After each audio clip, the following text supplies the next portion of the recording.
Hello hello hello hello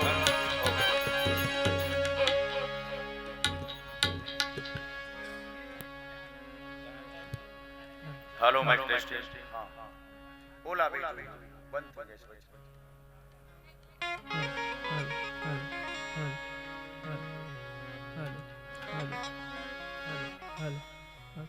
hello hello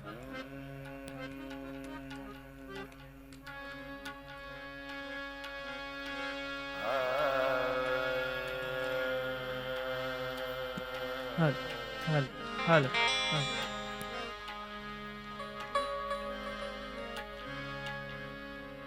निगस गरे गनी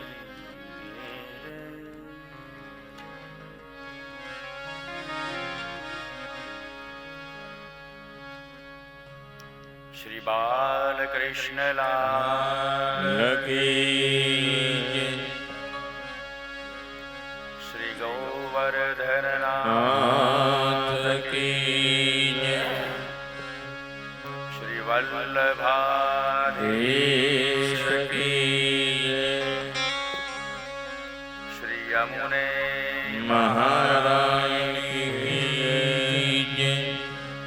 श्री रामचंद्र भगवान की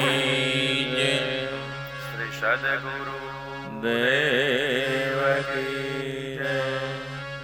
श्री गौ मात की श्री सत्यम सनातन तन धर्म की ओम नमो भगवते वासुदेवाय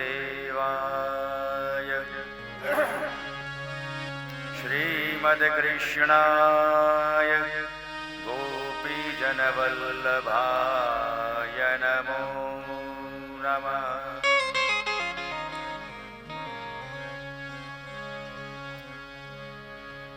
चिंता संतानहंतारो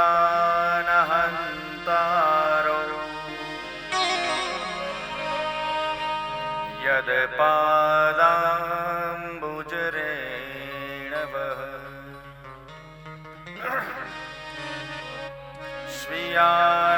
स्वीयानान्तान् निजाचार्या प्रणमामि मुहुर्मुहुः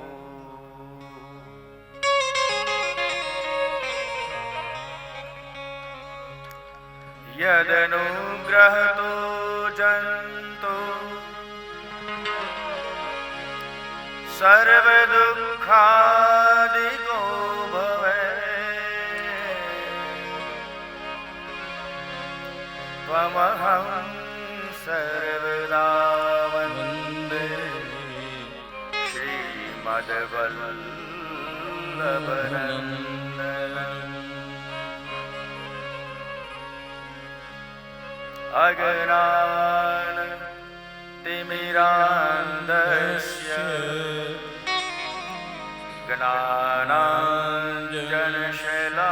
ज्ञानाञ्जनशलाकया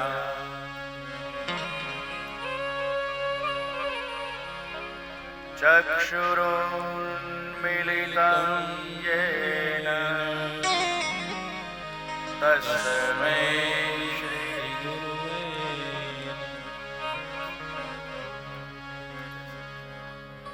नमामि हृदये शेषे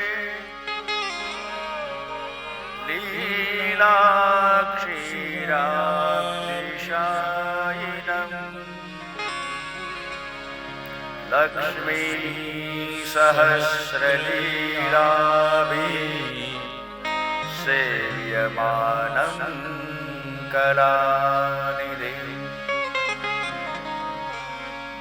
चतुर्भिश्च चतुर्भिश्च चतुर्भिश्च स्त्रिभिस्तथा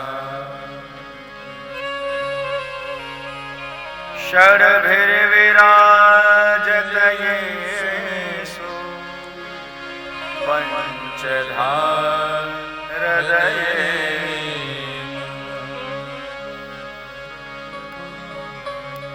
શ્રી ગોવર્ધનનાથ પાદયુગલમ હયંગરીન પ્રિયમ નિત્યમ શ્રી મથુરાધિપમ સુખકરમ શ્રી ગોકુલેશમ મુદા શ્રીમદ્વારવતીશ ગોકુલપતિ શ્રી ગોકુલેન્દુ વિભુ શ્રીમન્મથ મોહનમ નટવરમ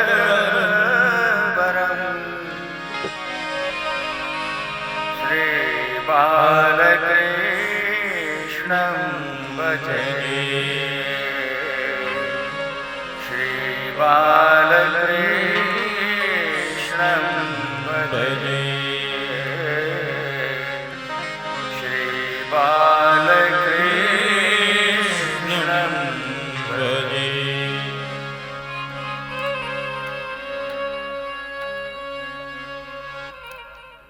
હે મારા ઘટમાં બિરાજતા શ્રીનાથજી યમુનાજી મહાપ્રભુજી.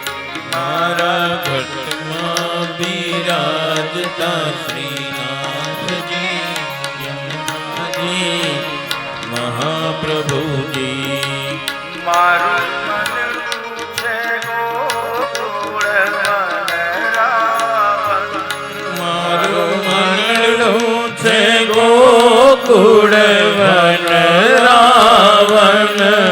મારા તનના આંગણિયામાં તુલસી નામ મારા પ્રાણ જીવન.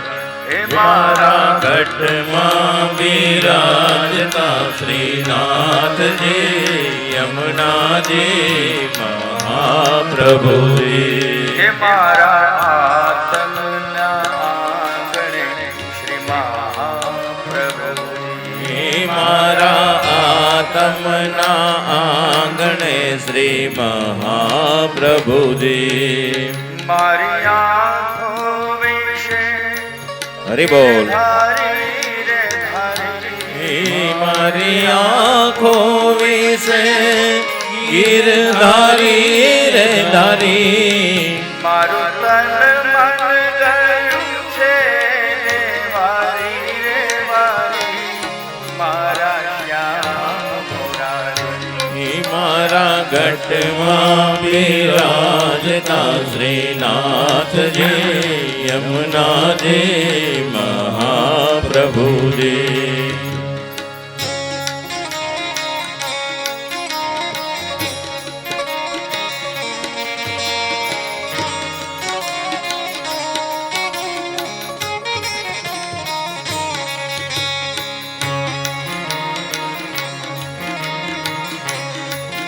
હરિ બોલ.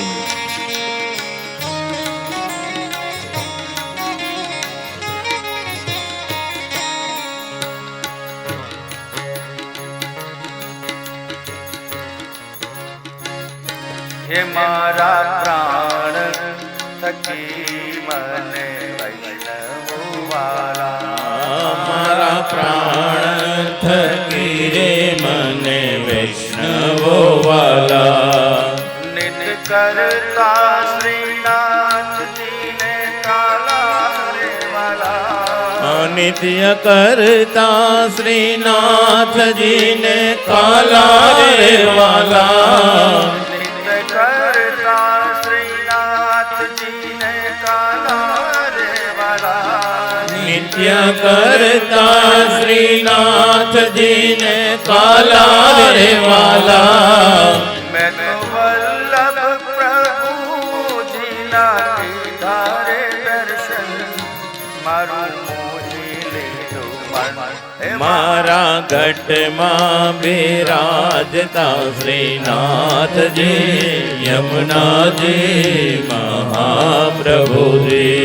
હું તો નિત્ય વિઠ્ઠલ વરની સેવા રે કરું. હું તો નિત્ય વિઠ્ઠલ વરની સેવા રે કરું. હું તો આઠે સમા એની ઝાંખી રે કરું. હું તો આઠે સમા કેરી ઝાંખી રે કરું. મેં તો ચિતડું શ્રીનાથજીને ચરણે ધરું. જીવન સફલ મારા ઘટમાં બિરાજતા શ્રીનાથજી યમુનાજી મહાપ્રભુજી. મારા ઘટમાં બિરાજતા શ્રીનાથજી યમુનાજી મહાપ્રભુજી.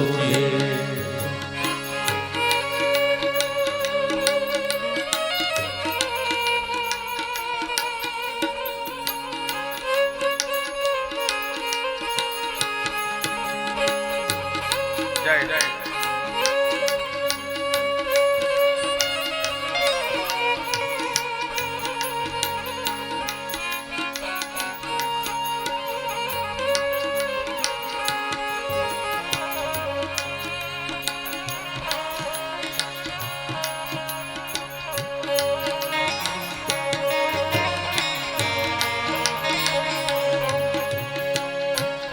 મેં તો પુષ્ટિ માર્ગ કેરો સંગ રે સાજો. મેં તો પુષ્ટિ માર્ગ કેરો સંગ રે સાજ્યો. મને ધોળ કીર્તન કેરો રંગ રે લાગ્યો. મને દોડ કીર્તન કેરો રંગ રે લાગ્યો. મેં તો લાલાની લાલી કેરો નંગ રે માજો. બિરલો હાથ લાગ્યો. મારા ઘટમાં બિરાજતા શ્રીનાથજી યમુનાજી મહાપ્રભુજી. આવો જીવનમાં લાવો કદી ફરી ના મળે. આવો જીવનમાં લાવો કદી ફરી ન મળે. વારે વારે માનવ દેહ કદી ન મળે. વારે વારે માનવ દેહ કદી ન મળે. ફેરો લગ રે 84 નો કદી ન રહે. મને મોહન મળે. હે મારા ઘટમાં બિરાજતા શ્રીનાથજી યમુનાજી મહાપ્રભુજી.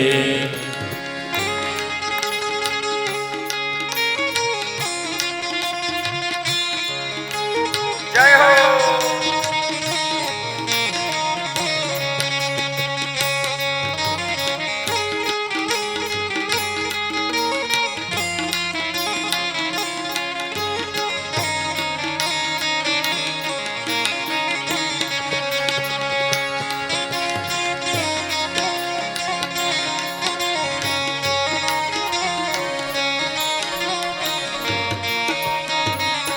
હે મારા અંત સમય કે સુણો રે અરજી. મારા અંત સમય કેરી સુણો રે અરજી. લેજો ચરણોમાં શ્રી બાવા રે હરી. લેજો શરણોમાં શ્રીજી બાવા દયા કરી. મને તેડા રે યમ કેરા કદી ના આવે. મારો નાથ બચાવે. મારા ઘટમાં બિરાજતા શ્રીનાથજી યમુનાજી મહાપ્રભુજી. મહાપ્રભુજી મારા ઘટમાં બિરાજતા શ્રીનાથજી યમુનાજી મહાપ્રભુજી મારા ઘટમાં બિરાજતા શ્રીનાથજી યમુનાજી મહાપ્રભુજી બાલકૃષ્ણલાલ લાલ કી જય. મુરલી મનોહર ગોપાલા મુરલી મનોહર ગોપાલા મુરલી મનોહર ગોપાલા મુરલી મનોહર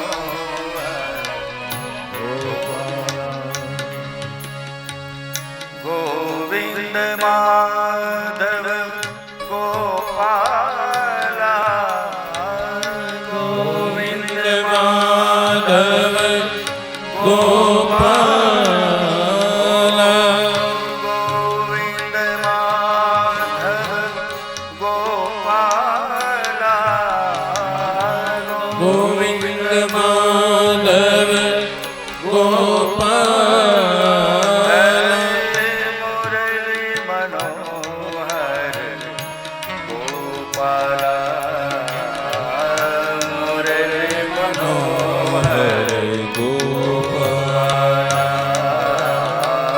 મુરલી મનોહર ગોપાલા જય હો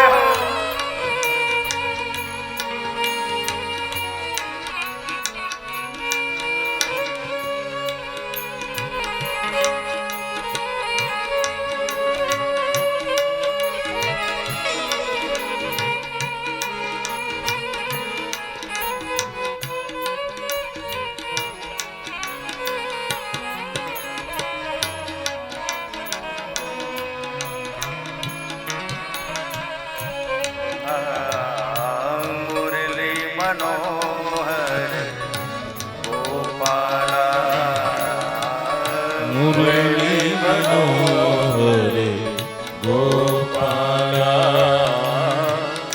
ગોવિંદ માધવ ગોપાલા ગોવિંદ માધવ ગોપાલા ગોવિંદ માધવ ગોપાલા ગોવિંદ માધવ ગોપાલા મુરલી મનોહર ગોપાલા મુરલી મનોહર ગોપાલા મુરલી મનોહર ગોપાલા મુરલી મનોહર Gopala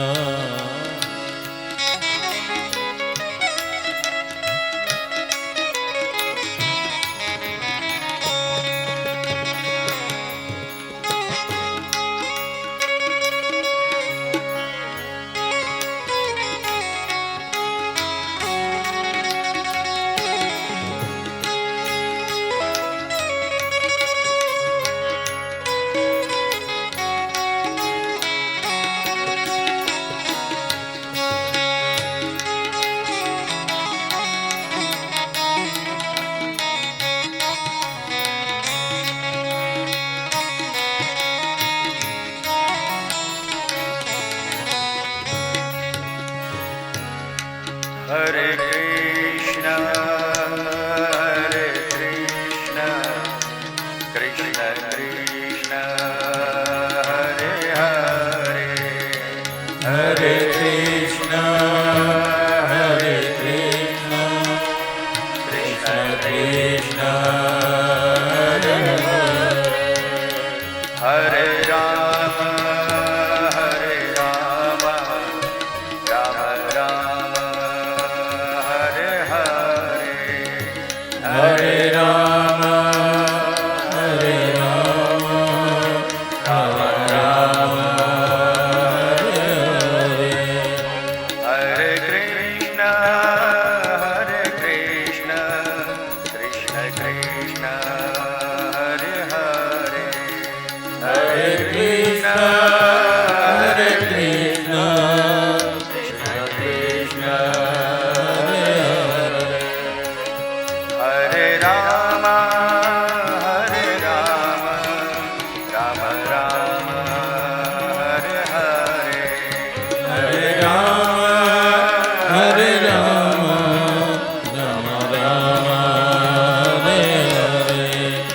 Hare Krishna, Krishna Krishna, Hare Hare, Hare Krishna, Krishna Krishna, Hare Hare, Hare Rama, Rama Rama, Hare Hare, Hare Rama, Rama Rama, Hare Hare, Hare Krishna, Krishna Krishna, Hare Hare, Hare Krishna, Krishna Krishna, Hare Hare. Oh, Hare Rama, Rama Rama, Hare Hare, Hare Rama, Rama Rama, Hare Hare. Hare Rama, Hare Hare, Hare Rama, Hare Hare. Hare Rama, Hare Hare, Hare Rama, Hare Hare. Shri Bala Krishna Lal की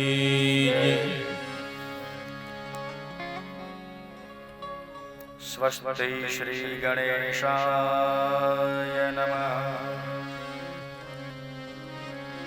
श्री सरस्वत्यै नमः श्री सद्गुरु परमात्मने नमः श्री मातृपितृ चरणकमलेभ्यो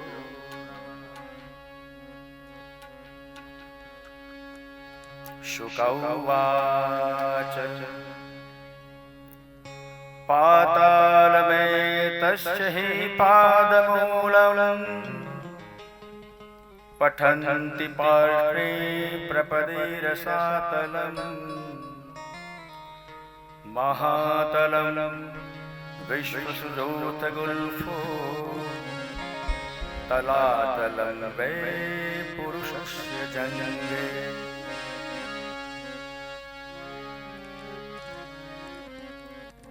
प्रभु श्री बालकृष्ण परमात्माની અનંત કૃપાથી આજે આપણે લક્કડ પરિવારના આંગણે સ્વર્ગસ્થ શ્રી ગિરીશભાઈ તેમજ સર્વ પિતૃઓના મોક્ષાર્થે શ્રીમદ ભાગવત કથા જ્ઞાન યજ્ઞના તૃતીય દિવસમાં મંગલ પ્રવેશ કરીએ છીએ. અત્ર ઉપસ્થિત સર્વે વૈષ્ણવોને લક્કડ પરિવાર તરફથી તેમજ મારા તરફથી જય શ્રી કૃષ્ણ.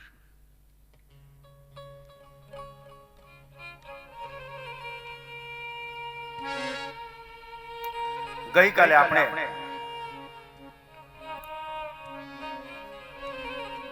પરીક્ષિત રાજાને શૃંગી ઋષિ બ્રાહ્મણનો શાપ લાગ્યો અને એના પરિણામ સ્વરૂપ રાજા પરીક્ષિતને 7મે દિવસે તક્ષક નામના નાગના દંશથી મૃત્યુ આવું કહ્યું. રાજા પરીક્ષિત સમજી ગયા કે મારી પાસે માત્ર 7 જ દિવસ છે જીવવા માટે, શું કરું? એવામાં એમને સમર્થ ગુરુ મળી ગયા, સુખદેવજી મહારાજ. ગંગા નદીને કિનારે સુખદેવજી મહારાજ પરીક્ષિત રાજાને શ્રી ભાગવત કથામૃતનું પાન કરાવે છે. રાજા પરીક્ષિતે અન્નજળનો ત્યાગ કર્યો છે. પોતાના મૃત્યુને પ્રેમથી વધાવવા માટે પોતે તૈયાર છે. હજી પૂર્ણ જ્ઞાન થયું નથી, માટે સંશય છે, ડર છે, ભય છે. પત્ની પુત્રો રાજપાટ આની ચિંતા છે, પરંતુ ગુરુના શરણે આવ્યા છે તો બસ તારા શરણે ગુરુજી. ગુરુદેવના શરણમાં પોતાની કાયા, પોતાનું સર્વસ્વ ધરી દીધું છે. સુખદેવજી મહારાજે કથાની શરૂઆત કરી હતી. રાજન, જીતાસનો જીતશ્વાસો જીતસંગો જીતેન્દ્રિય સ્થૂલે ભાગવતો રૂપે મનઃ સંધારયેત્યા. ગઈકાલે વાત કરી અષ્ટાંગ યોગની.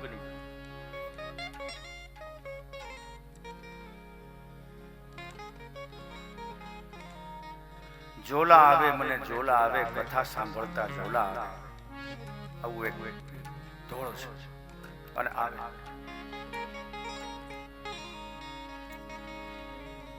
નિદ્રા માણસને શા માટે આવે છે? થાકી જવાથી નિદ્રા આવે એ વાત એટલી બધી સાચી નથી, પરંતુ નિંદર શા માટે આવે છે, બગાસા શા માટે આવે છે? એનું મૂળ કારણ અન્ન છે, ખોરાક. ઠાંસી ઠાંસીને ખોરાક પેટમાં નાખે, આમ જમી લઈને આમ ઝોલાવવા માંડે. ખોરાકની અંદર ઘેનનું તત્વ છે. માણસ ભોજન કરે એટલે અંદરની જે ચયાપચયની ક્રિયા છે, જે પચાવવાની પ્રક્રિયા, એના જે અંગો છે, જઠરડા, આંતર વગેરે, એ એકદમ એક્ટિવેટ થઈ જાય, કાર્યાન્વિત થઈ જાય. એટલું બધું ઝડપથી આપણે ખાઈએ છીએ કે વાત જવાબ. એક કોળિયો, એક બટકું મુખમાં નાખ્યા પછી ઓછામાં ઓછું 17 વખત ચાવવું જોઈએ. એવો ટાઈમ કોને છે? એવો સમય જ કોને છે? તો અધકચરું ચાવી અને સીધું પેટમાં. હવે એ જાડા ખોરાકને પચાવવા માટે અંદરની જે મશીનરી છે, જઠર વગેરે, એ લોકોને ડબલ કામ કરવું પડે છે.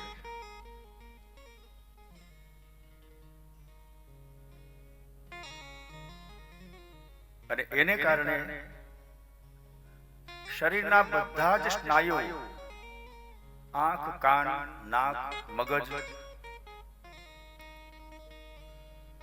એ બધાના કામ ઓછા કરી અને શરીરની જે ઇન્દ્રિયો છે તે આપણે ખાધેલા ખોરાકને પચાવવામાં જ વ્યસ્ત બની જાય છે. એટલા માટે મગજ મગજનું કામ ધીમું કરે છે. મગજ એનું કામ ધીરું કરે એ બુદ્ધિને આદેશ આપી શકતું નથી. બુદ્ધિને જો આદેશ આપે કે બહાર જાઓ અથવા તો કંઈક કામ કરો તો બુદ્ધિ કરે. બુદ્ધિ છે એ આપણા અંગોને આદેશ કરે છે. એક પ્રકારનું ચક્ર છે. હવે મન છે એ જ ટાઢું પડી ગયું છે તો તે બુદ્ધિને આદેશ નહીં કરે, બુદ્ધિને આદેશ નહીં કરે તો તે અંગોને આદેશ નહીં કરે. એટલા માટે શરીર સાવ ઢીલું ઢબલું, આંખની અંદર ઘેન, નિદ્રા આવે. હા, ભોજનાંતે શતપદમ ગત્વા, ભોજન કર્યા પછી 100 ડગલા ચાલવું જોઈએ. આવું આયુર્વેદ શાસ્ત્ર કહે છે. 100-200 ડગલા ચાલવું. તત્પશ્ચાત દ્વિઘટિકા પર્યંતમ વામકુક્ષિમ કુર્યા. આ બપોરના ભોજનની વાત કરું છું. ભોજન કર્યા પછી 100-200 ડગલા ચાલી અને દ્વિઘટિકા પર્યંતમ 2 ઘડી પૂરતો આરામ કરવો. એક ઘડી એટલે એક ઘડી આધી ઘડી આદि में पुनियाद तुलसी संगत साधु की कटे कोटि अपराध આવું તુલસીદાસ એક ઘડી એટલે લગભગ 24 મિનિટ 24 મિનિટે એક ઘડી થાય બે ઘડી એટલે 48 મિનિટ તો ભોજન કર્યા પછી બે ઘડી આરામ કરવો અને એ પણ વામકુક્ષી ડાબા પડખે સૂઈને 48 કલાક ક્ષમા કરો 48 મિનિટ એક કલાકમાં પણ ઓછું એટલું સુવાનું કીધું છે હવે ઠાહીને પડ્યું 2.5 કલાક નાખો જેમ તે રાતના સૂતા છે એવી નિદ્રા વધીને સમજો 1 કલાકનો આરામ કીધો છે પણ 1 કલાકના આરામથી વધારે આરામ કરવામાં આવે તો શરીરમાં મેદસ્વીતા આવે છે મતલબ જાડાઈ બિનજરૂરી ચરબી ના થર શરીરમાં જામે છે અને એ જ ચરબી બીપી કોલેસ્ટ્રોલ જે અત્યારના રોગો છે હાર્ટ એટેક ડાયાબિટીસ એમાં પરિણમે સમગ્ર રોગોનું મૂળ છે પેટ પેટ સાફ હશે તો કોઈ રોગો આવશે નહીં અથવા તો આવશે તો ઓછા જીતાસનો જીતશ્વાસ સુખદેવજી મહારાજ આ વાત પરીક્ષિતને કહે છે રાજા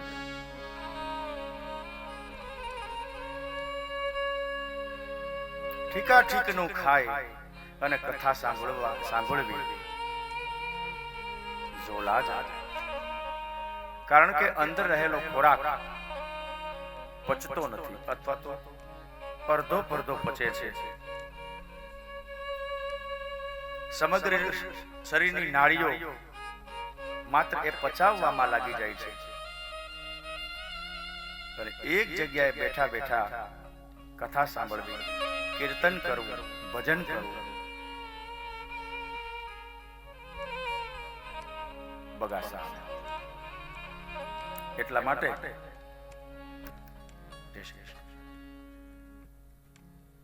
એક આસન ઉપર બેસીને કથા સાંભળવી પૂજા કરવી જેને કહેવાય આસન શુદ્ધિ અને આસન સિદ્ધિ દરરોજને માટે જે જગ્યાએ આપણે ઠાકોરજીની સેવા પૂજા કરતા હોઈએ ત્યાં એ જ જગ્યાએ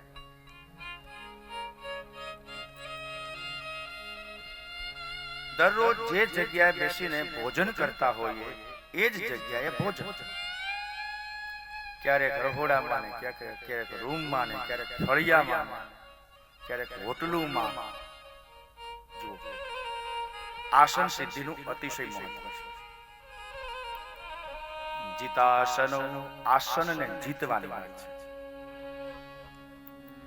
છે જે જગ્યાએ બેસીને આપણે ભોજન કરીએ છીએ એ ભૂમિના એ ધરતીના કણો આપણા શરીર સાથે સંસર્ગમાં આવે છે મનુષ્યનું શરીર 5 તત્વોથી બનેલું છે પૃથ્વી તેજ જલ આકાશ અને વાયુ આ પંચ મહાભૂતોનો દેહ કહેવાય છે આપણા શરીરની અંદર રજ તત્વ એટલે કે ધરતી તત્વ રહેલું છે તેજ તત્વ એટલે કે અંદર ઊર્જા છે ગરમી છે ભયંકર ઠંડી હોય પરંતુ આપણો શ્વાસોચ્છ્વાસ ઉચ્છ્વાસ છે એ હંમેશા ગરમ જ હશે મતલબ અંદર ગરમી છે અહમ વૈશ્વાનરો ભૂત્વા પ્રાણિનામ દેહમાશ્રિતઃ પ્રાણાપાન સમાયુક્તઃ પચામિ અન્નમ ચતુર્વિધમ ભગવાન કહે છે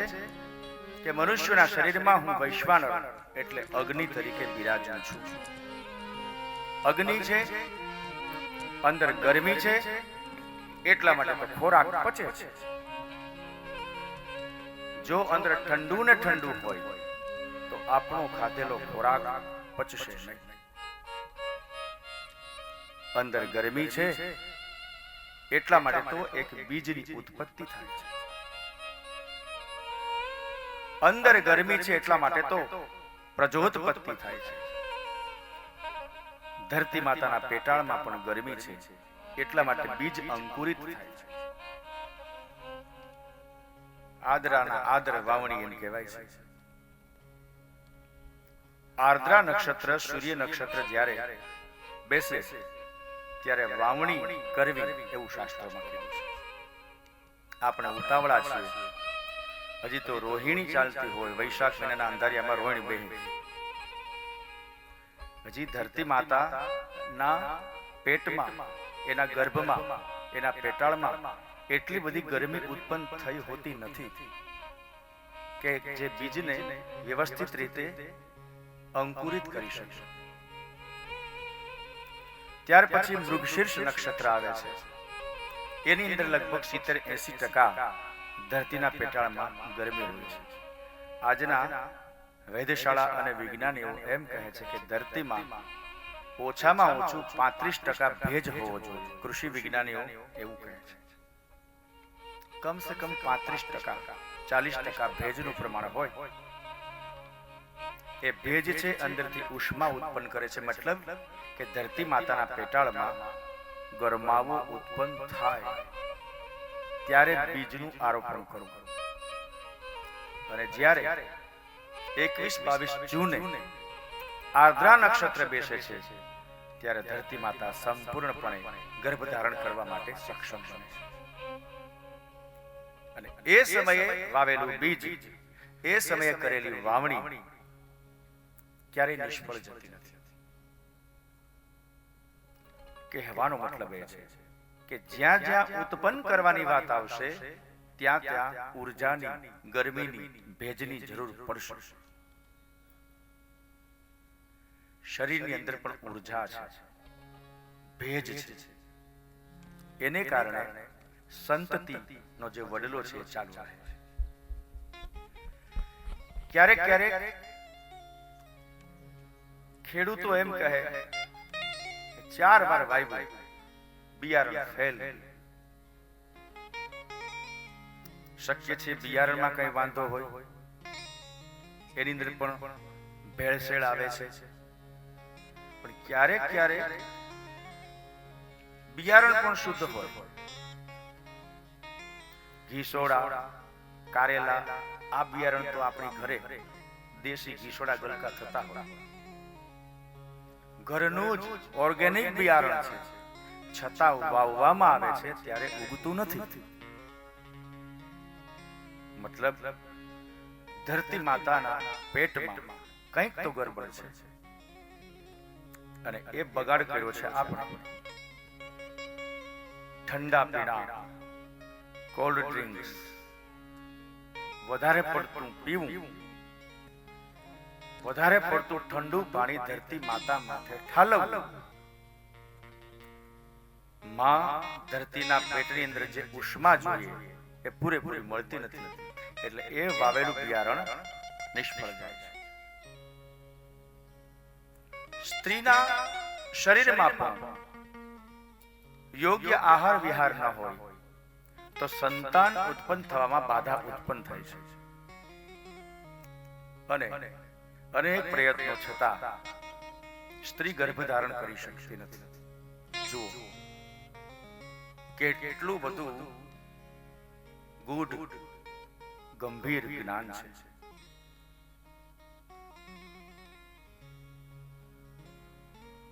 પરીક્ષિત રાજા સુખદેવજી કહે છે, શરીરને પાસેથી કામ લેવું છે. આપણે આ શરીર પાસેથી આપણે કામ લેવું છે. જે વસ્તુ, જે વ્યક્તિ પાસેથી આપણે કામ લેવું હોય તો કેટલા પપલાવવા પડે. કુકર પાસેથી કામ લેવું છે તો એને વ્યવસ્થિત રીતે સાફ સફાઈ કરવી, એની સીટીની અંદર કચરો ન સલવાઈ જાય. કુકર પાસેથી કામ લેવું છે. કપડા પાસેથી કામ લેવું છે, આપણે પહેરવા છે, સારું લાગવું છે, તો વ્યવસ્થિત રીતે એને ધોઈ કાઢવી, ઇસ્ત્રી બિસ્ત્રી લગાવી. કેટલા ઓછો ઓછો શરીર પાસેથી કામ લેવાનું છે. શરીર માધ્યમ ખલુ ધર્મ સાધનમ. આ શરીર છે એ માત્ર ને માત્ર ધર્મનું સાધન છે.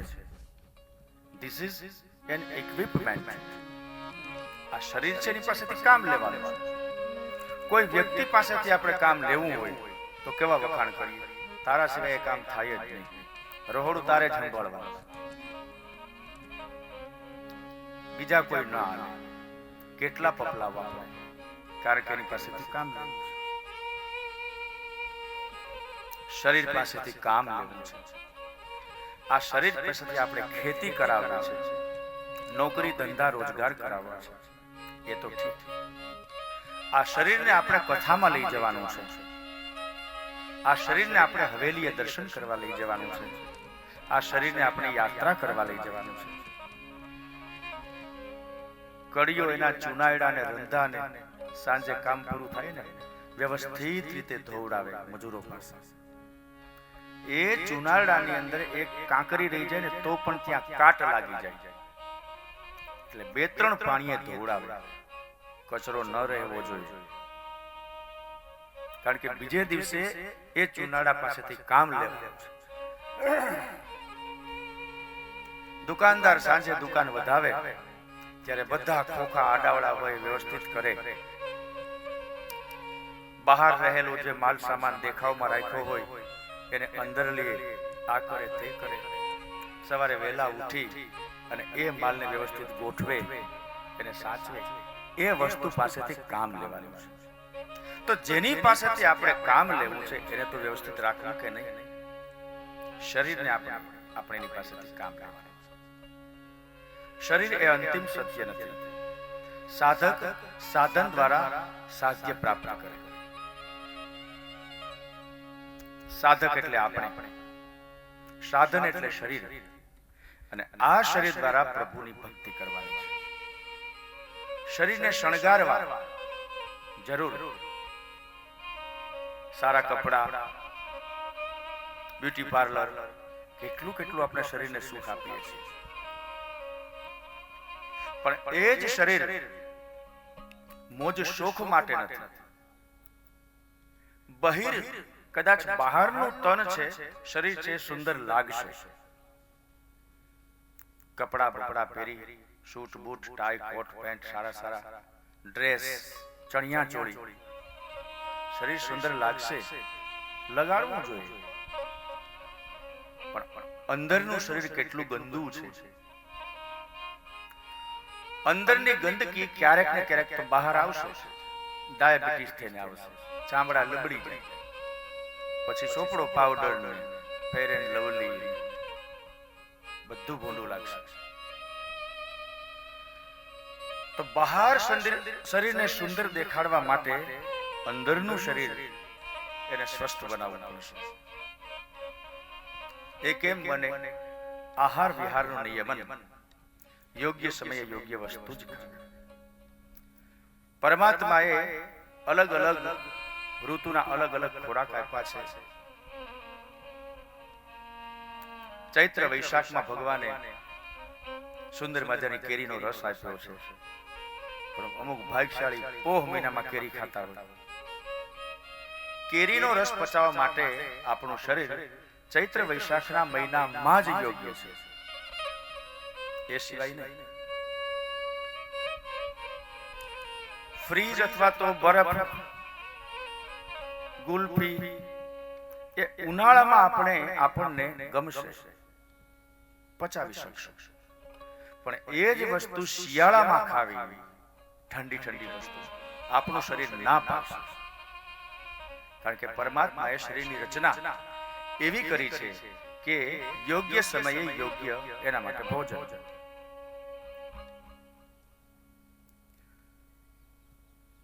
શિયાળામાં 3 ગોદડા ઓઢવા પડશે, ઉનાળામાં એક ચાદર પણ બસ થઈ પડશે.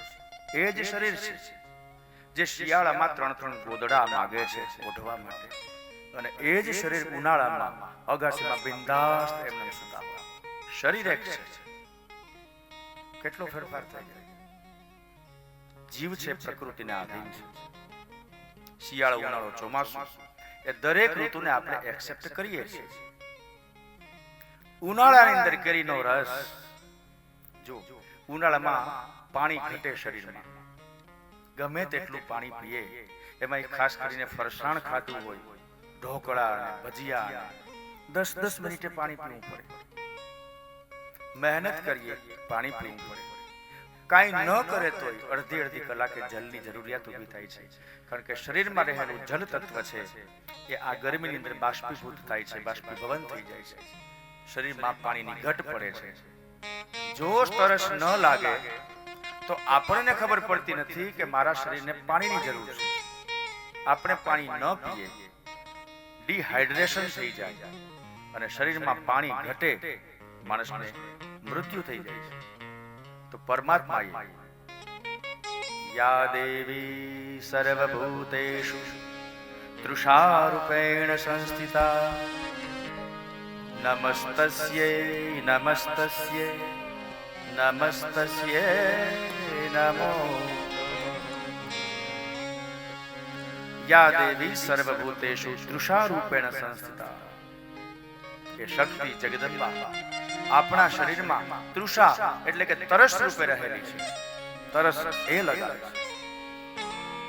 બેટા પાણી પી લે, તરસ લગાડે છે. એ જ ચૈતન્ય તત્વ યા દેવી સર્વભૂતેષુ ક્ષુધારૂપેણ સંસ્થિતા નમસ્તસ્યૈ નમસ્તસ્યૈ નમસ્તસ્યૈ નમઃ.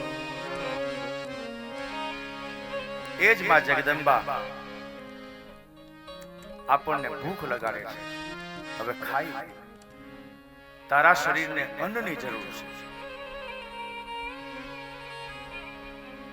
નોકરી ધંધે ખેતી કરીને સાંજે ઘરે જલ્દી ખાવાનું દે, બસ શાક જ વઘારવાનું બાકી છે. મારે નથી ખાવું, જલ્દી તું મને ખાવા. અંધ રહેલી જગદંબા એમ કહે છે કે તું જમી લે, કારણ કે એ માતા ક્ષુધા રૂપેણ સંસ્થિતા, ભૂખ રૂપે આપણા શરીરમાં બિરાજે છે. કેટલું ધ્યાન રાખે છે, ભૂખ લગાડે છે, તરસ લગાડે છે. એથી આગળ બેટા આખો દિવસ બહુ કામ કર્યું. યા દેવી સર્વભૂતેષુ નિદ્રારૂપેણ સંસ્થિતા નમસ્તસ્યૈ નમસ્તસ્યૈ નમસ્તસ્યૈ નમો. જે જગદંબા આદ્ય શક્તિ આપણા શરીરમાં નિદ્રા રૂપે રહેલા છે. રાત પડે ને નિંદર આવે, હવે સુઈ જા. તારે નિદ્રાની જરૂર છે. તારું મન, તારું તન થાકેલું છે. જો તું નિંદર નહીં કરે તો આવતીકાલે કામ કેમ કરીશ? બેટા સુઈ જા. એક માતૃ છાયા દરેક વ્યક્તિના માથા ઉપર આ જગદંબા હાથ કરે. સુઈ જા. બેઠા બેઠા નિદ્રા આવી જાય, ટેલિવિઝન જોતા જોતા નિદ્રા આવી જાય, મોબાઈલ જોતા જોતા નિદ્રા આવી જાય, છાપું વાંચતા વાંચતા નિંદર આવી જાય. એમાં જગદંબાનો હાથ છે. સુઈ જાય. You have need of sleeping. તારે નિંદરની જરૂર છે. હવે જાગતો નહીં, હવે જાગતી નહીં, નહીં તો તારું શરીર બગડશે. ઉજાગરાને કારણે ઘણા રોગો થાય છે. આપણને એવું લાગે છે કે હું મને સાચવું છું, હું મારું ધ્યાન રાખું છું. કોણ ધ્યાન રાખે છે? પરમાત્મા. ત્વમેવ માતા ચ પિતા ત્વમેવ. નાના બાળકને માથે એનો માં હાથ ફેરવે, સ્તનપાન કરાવીને શું બાળક મોટું થાય, 2-3 વર્ષનું હડિયું કાઢ્યું હોય આંખોથી, એના પપ્પા એના પિતા ટેલિવિઝન જોતા હોય કે ગમે તે પ્રવૃત્તિ કરતો હોય, બાળક એની પાસે આવે, બાપની પાસે ખોળામાં બેસે, પિતા સુતેલા હોય તો એના પડખામાં સુવડાવે, માથે હાથ ફેરવે. અરે કશું નહીં તો બાપની પડખે સૂતું છે ને બાળક. પિતૃ છાયામાં બાળકને નિંદ્રા આવે. પ્રગાઢ નિદ્રામાં બાળક સરી પડે, સવારે તાજું ચરવરતું બાળક. જેમ આપણા મા બાપે આપણને તરસ છુપાવી છે, छिपाવી છે, ભૂખ छिपाવી છે, નિદ્રા કરાવી છે, એ બધી જ વસ્તુ પરમાત્મા માં જગદંબા પુરુષ અને પ્રકૃતિ કરાવે છે. પરીક્ષિત રાજાને સુખદેવજી મહારાજ કહે છે, રાજન, તો ભોજન કરવું એ એવું ને એટલું કરવું કે આપણા શરીરને કષ્ટ ના આપે. અલ્પાહાર. એટલા માટે ભાગવત કથાની અંદર બીજા બધા તો ઠીક, પણ યજમાનોને ઉપવાસ એકટાણા કરવાનું કહેવામાં આવે છે. કુટુંબીજનો હોય એ ઉપવાસ કરે, એકટાણા કરે. શા માટે? આટલો મોટો ખર્ચો કરી ભાગવત કથા ઘરને આંગણે છે, અને એ ગરદણી યજમાન 3 ટાઈમ ઠાંસી ઠાંસીને ખાય અને પછી કથામાં ઝોલા ખાશે તો કથાનો કોઈ મર્મ અર્થ નહીં રહે. એટલા માટે બ્રાહ્મણો કહે કે ઉપવાસ કરો, ઉપવાસ ન કરો તો એકટાણું કરો, ઓછું ખાઓ, જેથી કરીને ભાગવત જ્ઞાન યજ્ઞનો પાન કરી શકે. ઉપવાસ એકટાણા એટલા માટે શાસ્ત્રોમાં લખ્યા છે કે નીંદર ના આવે, બગાસા. એકાદશીનો ઉપવાસ કીધો છે. એ દિવસે ઠાકોરજીનું ભજન યજન કીર્તન સેવા પૂજા. રામનવમીનો ઉપવાસ કીધો છે, રામચંદ્રજીના ગુણગાન. શિવરાત્રીનો ઉપવાસ કહ્યો છે.